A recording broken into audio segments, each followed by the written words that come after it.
আসসালামু আলাইকুম। আমি ডাক্তার খন্দকার মুবাশ্বের আহমেদ। আমি একজন নবজাতক শিশু কিশোর এবং শিশু গ্যাস্ট্রো-লিভার বিশেষজ্ঞ। আর আমি বর্তমানে সহকারী অধ্যাপক হিসেবে কুমিল্লা মেডিকেলে পোস্টেড আছি। আজকে আপনাদেরকে ইদানিংকালের একটা বহুল আলোচিত এবং খুবই ভাইরাল হচ্ছে এমন একটা টপিক নিয়ে আলোকপাত করতে চাই, এবং সেটা হচ্ছে এই রিপোর্ট দেখানোর সময় ফি নেওয়া উচিত কি উচিত না। এটা খুবই জনমনে এটা নিয়ে চরম একটা অসন্তোষ। বিশেষ করে যারা নন মেডিকেল তারা টোটালি এটার বিপক্ষে, এবং চিকিৎসক সম্প্রদায়ের মধ্যে এটা কেউ এটার পক্ষে বা বিপক্ষে মতামত দিচ্ছে। তো আমি আপনাদেরকে এই বিষয়ে কিছু বিস্তারিত বলতে চাই। আপনারা দয়া করে পুরো ভিডিওটা শুনবেন এবং এরপর আপনাদের মূল্যবান পরামর্শ বা মন্তব্য থাকলে সেটা আপনারা করবেন। তো এখন একটা রোগী, আমি স্ট্যান্ডার্ড প্র্যাকটিসটা বা আমি যেভাবে চেষ্টা করি, আমি আমার প্র্যাকটিসটা কিভাবে করি সেভাবেই আমি আপনাদেরকে বলতে চাই। তো আমি প্রথম ভিজিট, একটা রোগী যখন প্রথমবার ডাক্তারের কাছে, বা একটা বাচ্চা, আমি যেহেতু চাইল্ড স্পেশালিস্ট, একটা বাচ্চা যখন আসে তার মা বাবার সাথে, তো প্রথমে ভিজিটের কাজটা কি? প্রথম ভিজিটে হচ্ছে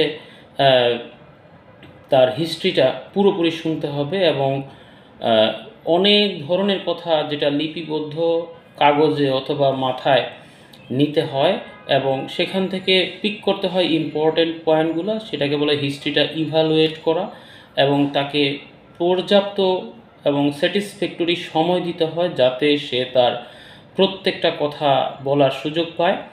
এবং সাইড বাই সাইড আরও কিছু প্রশ্ন চিকিৎসক নিজে করেন, যার মাধ্যমে তিনি একটা বা কয়েকটা রোগ সম্পর্কে, যেটাকে আমরা ডাক্তারি ভাষায় ডিফারেন্সিয়াল ডায়াগনোসিস বলি, এবং সাইড বাই সাইড রোগীকে তখন ফিজিক্যাল এক্সামিনেশন করা হয়, যেটা রোগীর গায়ে হাত দেওয়া, আপনারা যেটা বুঝেন সেটা স্টেথো লাগানো বা পেটে হাত দেওয়া বা অন্যান্য যেসব ফিজিক্যাল এক্সামিনেশন আছে সেগুলি করে একটা বা কয়েকটা প্রভিশনাল ডায়াগনোসিসে আপনার পৌঁছাতে হয়। এবং সাইড বাই সাইড ইমিডিয়েট যেসব ট্রিটেবল কন্ডিশন আছে, এই মুহূর্তে জ্বরের ওষুধ, কাশি বা শ্বাসকষ্ট বা পেট ব্যথা বা হেডেক বা যেসব ইমিডিয়েট যে ইলনেসটা আছে সেটার জন্য কিছু সিমটোম্যাটিক ট্রিটমেন্ট দিতে হয়, এবং সাইড বাই সাইড কিছু ইনভেস্টিগেশন প্ল্যান করতে হয় যে তার ডায়াগনোসিস কনফার্মেশনের জন্য। এবং ওই সময়ও রোগীর বিভিন্ন প্রশ্নের উত্তর, এবং অবশ্যই প্রেসক্রিপশন, ঔষধ, এবং কেন কি ইনভেস্টিগেশন দেওয়া হচ্ছে এবং আমার মনের ভাবনাগুলি কি সেগুলি বুঝিয়ে দেওয়া, এইগুলো ফার্স্ট ভিজিট। তো দ্বিতীয় ভিজিটে কি হয়? আমি যেটা করি, দ্বিতীয় ভিজিটে আমি সবাইকেই বলে দিই আপনি রোগী বা বাচ্চাকে আবারও নিয়ে আসবেন, বিকজ আমাকে আবার পুনর্মূল্যায়ন করতে হবে।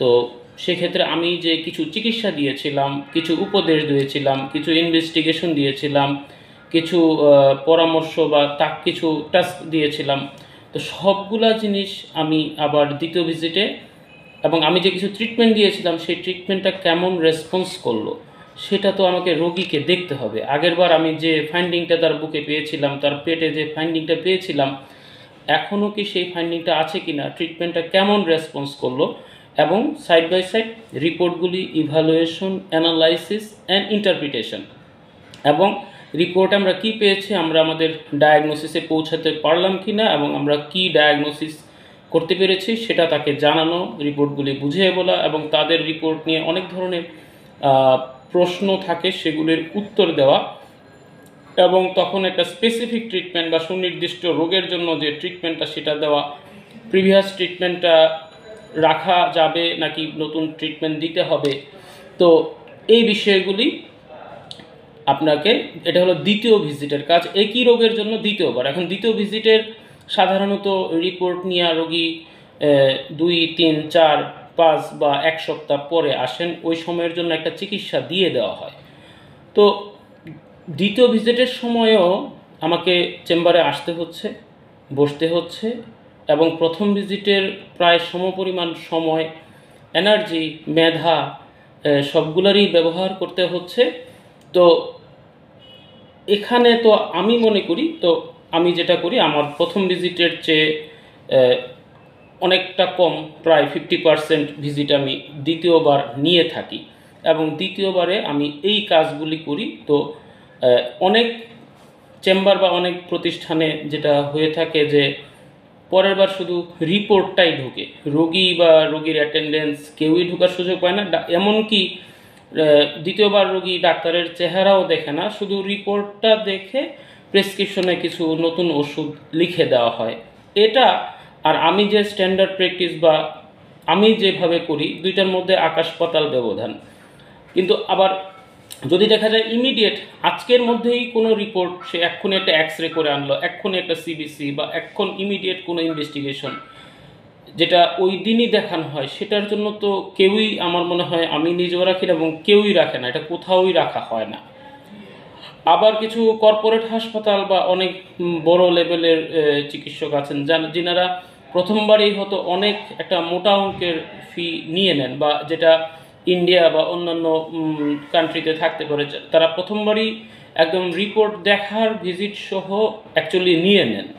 তো তখন তো আর দ্বিতীয়বারে ভিজিট না নিলেও হয়। এখন আমার কথা হচ্ছে পিডিয়াট্রিক্সে বা অনেক ক্ষেত্রেই আমাদের অনেক সময় ইনভেস্টিগেশনও প্রয়োজন পড়ে না, আমরা কিছু ওষুধ দিই, হিস্ট্রি এবং এক্সামিনেশনের ভিত্তিতে আমরা ডায়াগনোসিসের অনেকটাই কাছাকাছি পৌঁছে যাই। তো সেক্ষেত্রে তো আমাকে ইনভেস্টিগেশন যদি দেওয়াই না লাগে, তাহলে ইনভেস্টিগেশন বা এটার রিপোর্ট দেখার ফিটা আমি প্রথমবারই নিলে এটাও তো মানে অনৈতিক বা অন্যায্য হয়ে যায়। তো আবার আমরা সব ডাক্তাররাই আমরা যেটা করি যে প্রথম ভিজিটের 1 মাস বা কেউ 2 মাসের মধ্যে আসলে প্রথম ভিজিটের নিয়ার অ্যাবাউট 50% ফি তারা রাখে। সেটাও কিন্তু আসলে আপনাকে রিপোর্ট দেখানো না, সেটা হচ্ছে এমনিতেই রোগীটা যখন আবার আসবে, তো সেটাও তো একটা, আই থিঙ্ক এটাও একটা কার্টেসি করা হয়। কারণ দ্বিতীয় ভিজিটে কোনো রিপোর্ট ছাড়া এমনি রোগী দেখানোর জন্য আসলে 1 মাসের মধ্যে বা 2 মাসের মধ্যে, এটা তো যে একটা কম ভিজিট রাখা হয়, সেটাও তো আমি মনে করি একটা সৌজন্য। হ্যাঁ, এটা আপনি অন্য কোনো প্রতিষ্ঠানে সার্ভিস নিতে গেলে বা কোথাও কোনো পণ্য কিনলে পরের বার ওই সার্ভিসটা বা ওই পণ্যটা নিলে তো আপনাকে সমান মূল্যই আপনাকে পে করতে হবে। তো আমি এটাই, এখন বাকি বিষয়টা কে নিচ্ছে কে নিচ্ছে না, কে পক্ষে কে বিপক্ষে, আমি সেটা আসলে যার যার ব্যক্তিগত বিষয়। আর আমি তো আমার পেমেন্ট সিস্টেম আমি রোগীদেরকে আগেই বলে দিই, পরের বার আসলে কত দিতে হবে সেটা সে জেনে যায়। মানে তো অনেক সময় 2-1 জন অসন্তোষ আমার ক্ষেত্রেও প্রকাশ করে, কিন্তু পরে যখন ওই কথা বলে যখন সে সন্তুষ্ট হয়, পরবর্তীতে তার আসলে কোনো আক্ষেপ থাকে না। তো এখন বিচারের ভার বা বিবেচনার ভার এটা আসলে যার যার কাছে। হ্যাঁ, আর আমি খুব যে বর্তমান মানে বাজারের হিসাবে একটা মাঝারি মানের ফি আমি নেই। ঢাকা বা নারায়ণগঞ্জের চেম্বারগুলিতে আসলে অনেকে আরও বেশিও নেয় বা আমার চেয়ে কমও নেয়। তো আই থিঙ্ক আমি ফার্স্ট ভিজিটে এবং সেকেন্ড ভিজিটে সমানভাবেই, প্রথমবারও আমার দেখা যায় 8 থেকে 10 মিনিট সময় লাগে, দ্বিতীয়বারেও 6 থেকে 8 মিনিট বা আরও বেশি সময়, অনেক সময় রোগীটাকে আবার এক্সামিন করতে হয়। সো আমি মনে করি দ্বিতীয়বার আমি যে ফিটা নেই বা আমার মতো যারা দেখে এবং যারা ওটার জন্য ফি নেয়, এটা যৌক্তিক এবং ন্যায্য।